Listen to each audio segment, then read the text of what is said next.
The thing in the closet. I honestly don't think that my house is haunted. I don't hear unexplained noises, or see apparitions, or feel the slightest bit uncomfortable anywhere in the house, even our newly finished basement. But apparently, Lily does. After Susie died suddenly in the backyard, while I was at school, my parents bought me a new little black and brown Yorkie that I named Lily Sue Sue after Susie. She weighs about 5 pounds and can be fit cupped in both palms. She even has a small white tuft of hair on her belly. Though she loves to be the hotshot and attempt to scare much older, bigger dogs, she really is just a sweet, tiny, harmless little pup. Not the least bit intimidating, if you ask me. However, she has recently taken up barking at what appears to me absolutely nothing, followed by a fit of whimpering and one Lily scurrying out of the room. At first, I thought nothing of this. For one, I thought I was sensitive to things lurking around in houses, and I never felt a thing here. But this became harder to ignore when one day things started to get a little out of hand. I had just let Lily in from outside when she walked to the edge of the landing, facing the basement, and just stared.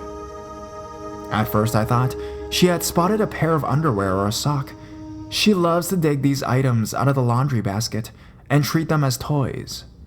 But I saw nothing of the sort laying around, and we had just done the laundry. The clothes basket was empty. However, Lily spotted something and began to growl, eventually become somewhat vicious, or as mean as a little Yorkshire Terrier can get. And I decided that the best thing to do was to grab her and go upstairs. This was only a quick fix. About 20 minutes later, while chewing on a toy and enjoying a little nap on my bed, Lily looks up suddenly and fixes her eyes on my closet. Much barking ensues. I thought maybe there was a string dangling from a shirt, or that a dust bunny emerged or something, but a good assessment of my closet confirmed that nothing of any interest to Lily was there. I looked at her when I was finished, and she seemed uneasy that I was in it, a bit scared, and even sad. She didn't have any more fits for the rest of the day, but sure enough, as I was getting ready for bed, Lily spots something in my closet once again, and decides to bark, growl, and jump up and down my bed. I did yet another inspection, found nothing, and told her to chill. She did this, but still had her eyes fixed on the closet, occasionally whimpering, occasionally looking at me, occasionally pawing at the bed as if to say, "I want out of here."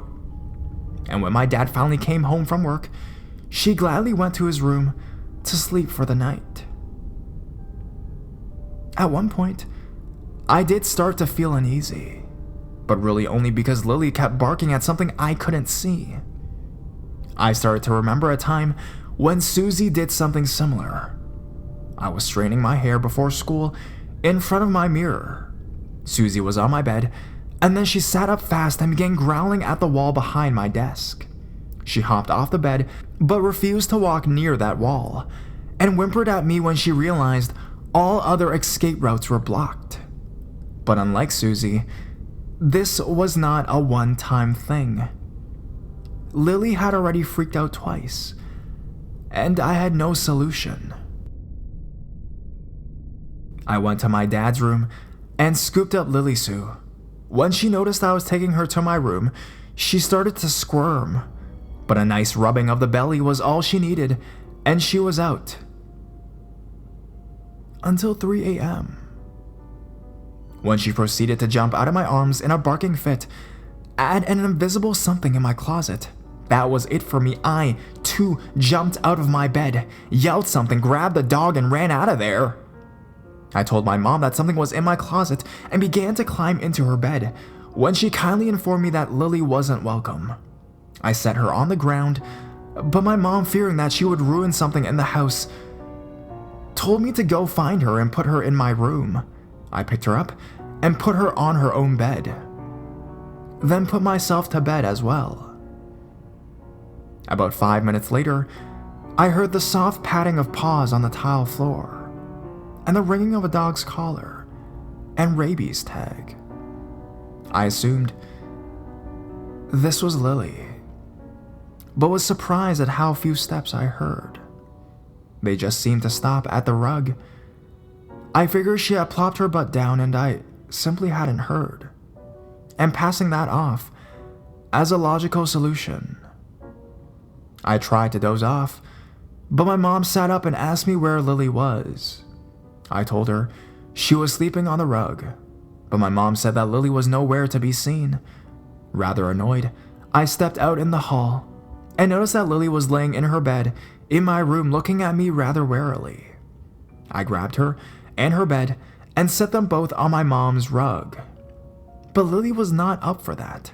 She took one look at that rug and bolted into the hall, where she sort of sat pathetically. I really didn't realize what was going on, but she was pretty firm in her decision to stay off the rug, so I threw her back on my dad's bed. She stayed there for the rest of the night, and I finally got some sleep. But then I realized something. Lily wasn't wearing a collar.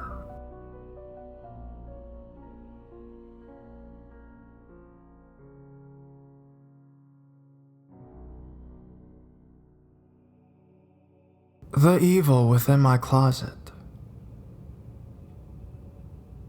Because of the activity my family has experienced in our home, we have concluded that our house is haunted. I believe that my room is the most haunted room inside our home. In May 2013, I began noticing some strange things happening in my room. My room became freezing cold, which was odd because our air conditioner broke that month. Later that month, my room became eerie. Anyone who walked into my room wanted to get out immediately. I would lay down in my bed and see shadow people dancing across my ceiling. I also heard what sounded like growling coming from my closet. My bed was near my closet, so I rearranged my room so that my bed was far away from the closet. I never told anyone about the activity in my room. My brother's girlfriend came up to me and told me that there was something in my closet, but couldn't tell what it was. Later that day, she told me that it was my late grandpa. I freaked out because my grandpa was a horrible man who abused me, and is the reason why I have nothing to do with my dad's side of the family. As the summer was coming to an end, the activity in my room increased. I started hearing noises saying "kill them" throughout the night. The pictures in my room had scratches on my face and my younger brother's face. One night, I was lying in my bed when I felt a hand grab my leg and my covers fly across the room. The hand grabbed my leg again and pulled me off the bed. I sat on the ground for a moment to process what had just happened. I got up, walked over to my desk, and grabbed my car keys. I got into my car and drove off to my preacher's house to tell him what just happened. He looked at me with wide eyes and told me that we needed to bless my house immediately. After we blessed the house, the activity stopped and has not been back until this year.